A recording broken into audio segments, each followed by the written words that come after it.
You're listening to Let's Talk Sports podcast with me, Lucia. NFL, NBA news, and more coming to you right now. Hi, and welcome to this week's episode of Let's Talk Sports podcast with me, Lucia. So, the rundown this week is last week's storylines, this week in sports history, news, and then the NBA playoff conference updates, finals updates. So last week's major storylines and sort of like a life storyline as well.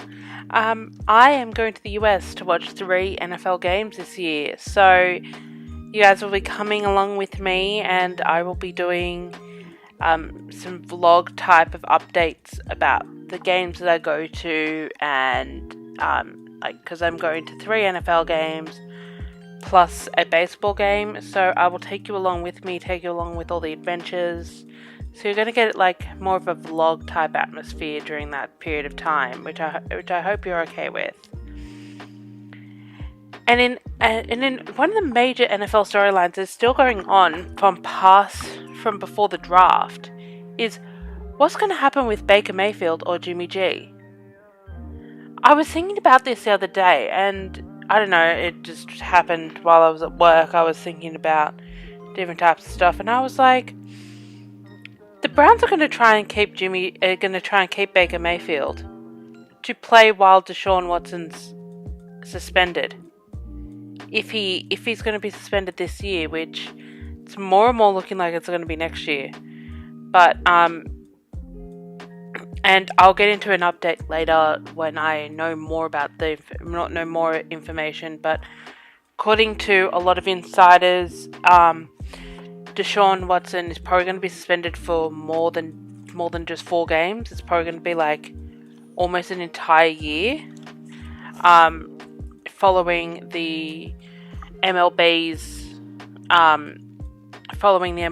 on their 2-year suspension of Trevor Bauer, so they're going to go with more of that direction. But I'll get into that more later once we've got more clarity on that. But I think they're going to try and keep Baker Mayfield for as long as humanly possible. And then Jimmy G, what do we do with that? Is he going to be at the 49ers until somebody gets an injury and they need a quarterback?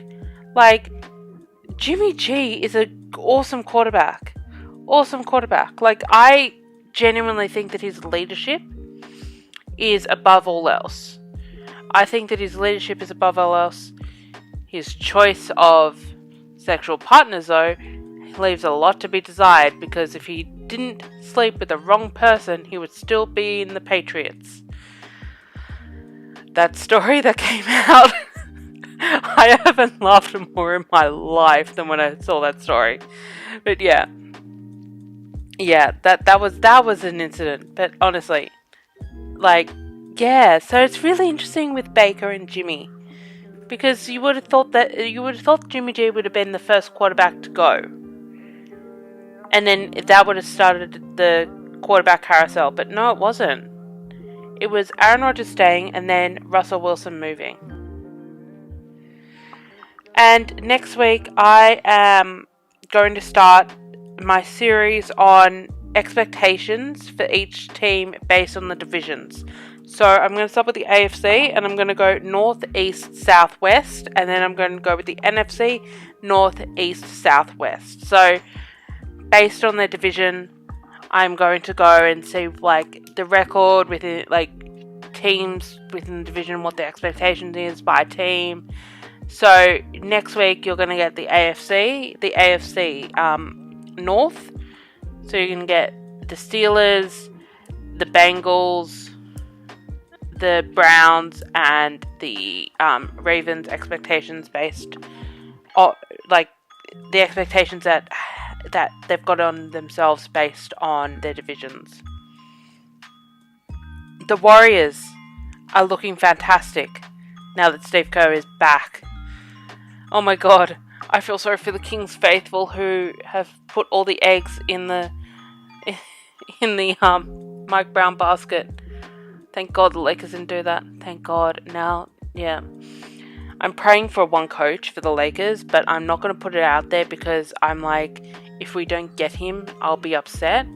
So I'm not putting it out to the universe yet. But Steve Kerr is proving more time and time again how good of a coach he actually truly is. Like, he manages to get every single player on his side, and manages to work the rotation a lot more than what a lot of other people have done before. Steve Kerr is an amazing coach, and the Warriors are doing Warrior things, and it's slightly scary. Luka, on the Mavs side, desperately needs a running mate, and it can't be Dinwiddie. He needs a running mate. He needs someone that is as equal to him or a little bit lower than he is. You know who I would love to see him play with? Joel Embiid. I would love to see Joel Embiid on this Mavs team, because I think he is the missing piece. They need a good big, and Joel Embiid could be that massive big for them. But Luka desperately needs a running mate, because he can't keep on putting up 40 every night in losing efforts and still be happy. Like, he's gotten them this far, like literally on his back, he has dragged the Mavs to the conference finals. But he desperately needs a running mate now. He desperately does. The Heat are managing despite injuries to Jimmy Butler. Yeah, the Heat are sort of this weird team where they can go off for a quarter and it's enough for them to win a game. I saw a tweet somewhere that said that the Heat have only won 2 quarters, yet they're up in the series. And that just goes to show, like, Heat culture as well. And Eric Spoelstra. Eric Spoelstra is an amazing coach. And I can't, praise him enough. I think that he's a great coach for the game and a great coach for this Heat culture. And I think that's incredible. And the fact that the Heat are still managing despite injuries to their best player is incredible. And yet the Celtics are still holding on. It's not been massive, their win totals have been fairly small. Their loss totals have been fairly small. So this is an awesome game. Awesome series. This is definitely the better series out of the two. Definitely the better series. Now, in some drama that went on this week. Some drama that all I wanted was popcorn. I literally wanted to just sit there and just watch this happen with popcorn in my hand. Jimbo Fisher and Nick Saban are going at it over the recruiting classes as well as the NIL. Nick Saban said that he was number 2. They said that Alabama was number 2 in recruiting classes because Texas A&M had bought all their players through the NIL. And I think that he was trying to rile up his boosters that were in the room, trying to get them more money so that they can be number 1 again. But holy crap, that was funny. And I loved it. And I wanted more. I definitely wanted more. I was like, no, don't squash it now. Keep on throwing feces at each other. Love it. I'm a lover of good beef. Like, good beef. I love good beef. Even though I'm a pescatarian and I don't eat beef, I still love good beef. Aaron Judge is still going at it strong. He's had his 15th home run and he is still looking awesome for the MVP. So, this week in sports history, in 1975, the 29th NBA championship, the Golden State Warriors sweep the Washington Bullets in 4 games. And they're just about to sweep the Mavs, which is sort of ironic. And I reckon we are going to see the Golden State Warriors as NBA champions. Just my little bet. My little thing. And now into some news. Colts are expected to sign free agent quarterback Nick Foles, reuniting him with Frank Reich and to be a good backup to Matt Ryan. It would have been interesting if this happened last year and they would have signed Nick Foles to be behind Carson Wentz again. That would have been funny. I just love that. I just love it when the fact that the Eagles imploded. Love that. And I'm gonna love watching Carson Wentz go back to Philly. I'm gonna love that. It's gonna be awesome. Robert Woods is progressing from his injuries.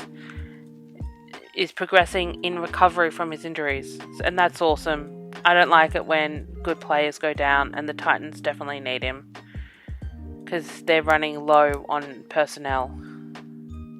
Carson Wentz didn't see the Colts trading him, which he probably should have seen the Colts trading him from a mile away.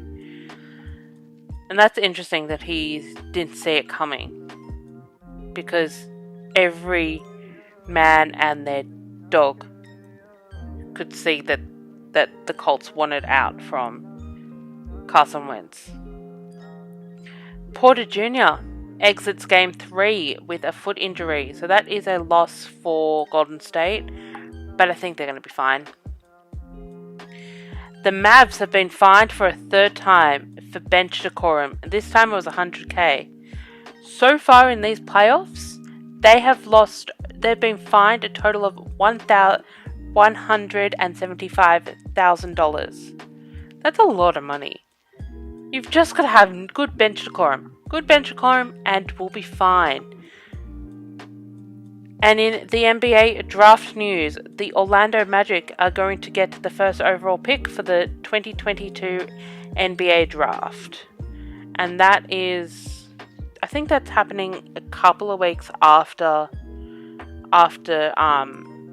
the NBA finals. I think that's when the draft happens, I think. Matt Harvey, formerly of the Mets, has been suspended 60 games for violating the MLB's drug policy, for basically admitting under oath that he was taking drugs before games. That's just a sad state of affairs. Matt Harvey. Yeah. Every time I think about it, I'm like, don't do drugs. Kids out there, just don't do drugs. So, NBA Conference Finals updates. We have the West. Golden State Warriors are up 3 to Dallas 0. Just a reminder, I have GWS in 6. I might make it 4, but hey, that's alright. In the East, we've got the Celtics. The Celtics are 1 versus the Heat's 2. And just a reminder, I've got the Heat in 7, and so far that trend is going to go as I said. The Celtics and Heat are definitely the game of the series. The game of the series. No. Out of the two series, this is the series to watch. The Celtics versus the Heat. So that is all for this week's episode of Let's Talk Sports podcast. So I'll catch you all next week. Bye.